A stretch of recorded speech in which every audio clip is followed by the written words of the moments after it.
Hey YouTube, how we going? We've got a very quick build guide for you. I hope to make a bit more of a showcase with this build, but I thought I'd get this in your hands as soon as possible. So here's some Twitch gameplay from some early monos. The build isn't done, but as you can see, I'm zooming. I'm zooming real fast. I'm using my Ghost Flame, and I am basically permanently Ghost Flame. You can see my mana there, not even struggling at the moment, and I can make that even better in the future. So if you're coming from Path of Exile and you love a good zoom, or if you just love a good zoom in this game and doing some silly things, this might just be the build for you. So let's go through it in just a moment, as soon as we finish up with this. What we're really doing here is we're using some pretty convoluted mechanics and a Fire Starter's Torch with negative mana cost to make some very cheap Chaos Bolts, so that our Chaos Bolts actually generate more mana than they consume for us.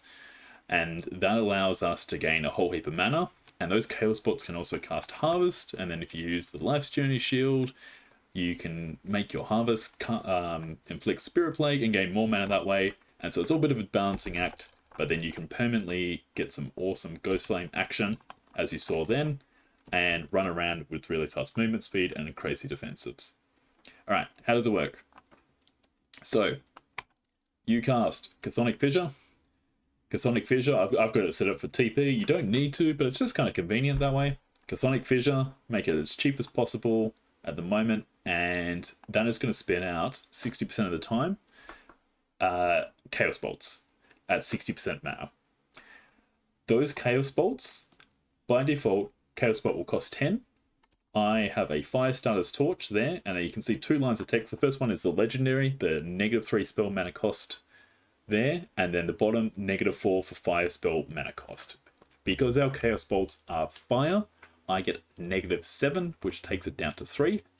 You can get a Fire Starter's Torch with exalted negative spell mana cost for 4 or 5, depending on tier 6 or tier 7, making it cost 2 or 1, and that is even better because it's going to be like super cheap to cast all those Chaos Bolts, and then you can go for, you know, maximum frequency, as I've got there. I've got the spirit frequency on my chest, so I'm casting as many as I can, and more reliably also go for Gloom and Flames. At the moment, that I would only spec that point for bosses. Don't really need it for monos, kind of drains a bit too much. And then what's happening is your Chaos Bolts coming over here. You get these 2 points here. Each hit is going to give you 2 mana against cursed targets, and you're going to have cursed, like, enemies are cursed. Every enemy you hit is going to be cursed. Easy. Chaos Bolt casts about 6 different, Chaos Bolts in a spray. Most of the time, if it's just like a single target, you're not going to get too many hits. On high pack density, in arenas, in good maps, on high health enemies, you're going to get a lot more mana. So if your Fissure casts a Chaos Bolt there for like 1, 2, 3 mana, you can get quite a lot of mana out of this. On low density, it's going to be a bit harder to do. On high density, it's great. But if you're getting that tier 6, tier 7 Fire Starter's Torch, that's going to help you a lot. Alright, so that's one way in which we generate mana. Other way I talked about before is using Reaper of Mayhem, and we're going to actually put a lot more into decks. A lot of people, build this.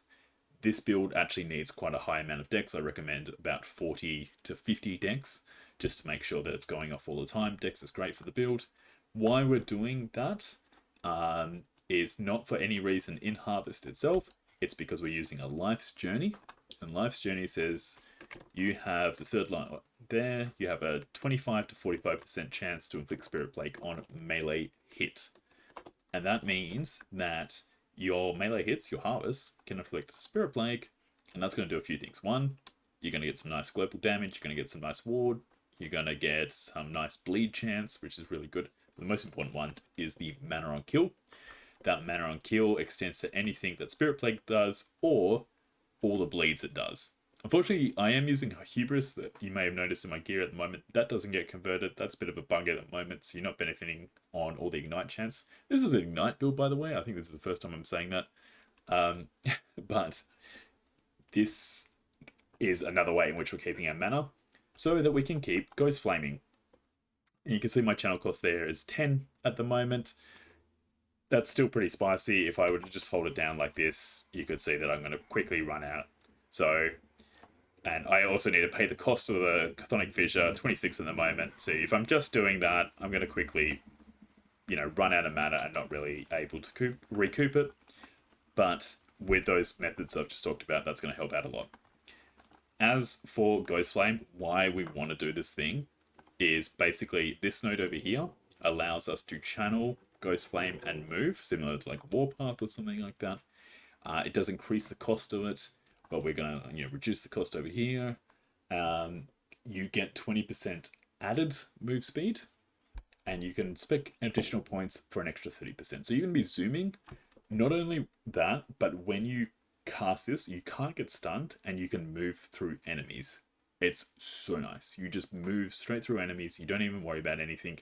You're zooming. You're going real fast, and you've got like dodge cap.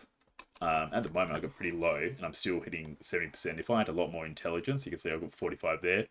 You should be able to hit 80 plus. That will get much closer to the dodge cap of 85. You're going to have a lot of damage reduction as well. So 40% damage reduction there, 20% damage reduction there. And in the passives, you've got 24% damage reduction there. So those are 3 different modifiers that are going to reduce the damage you take while you're channeling Ghost Flame. Ghost Flame uptime is going to be really, really high. This is going to be a very powerful build in the arena once it starts going. Plus, you get that nice little more damage to damned while channeling. And so that should be always up as well. All right. So that's kind of how the build's going to be put together. That's the key components. You can see what all the skill trees are there and what's happening with it. Like I said, I've got this loose point of Gloom and Flames. I kind of put that on when I'm versing bosses, take it off when I stop versing bosses. And then if you get a good enough 5-star torch, you can probably just leave it on, which is the plan. As for items, you don't really need a lot. I've slammed a lot of like Ignite stuff at the moment. You've got the Soulfire, I've got the Calamity. I'll be working on good legendary versions of that. You don't need it. You can use the Telfin's Mirage, which will help with both with the dodge and the mana, but you don't get the 18% increased move speed while channeling. So maybe that's going to be like a future thing.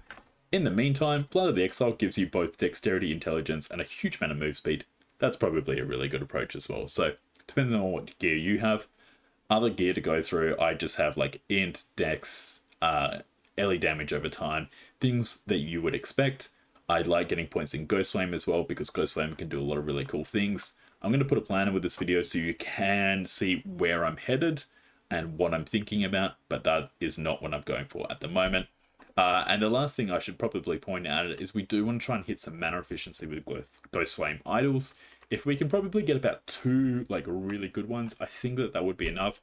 I don't think you need to go for all 4, but maybe you can, and maybe that will free up points in Ghost Flame because you wouldn't need to spend all these points here.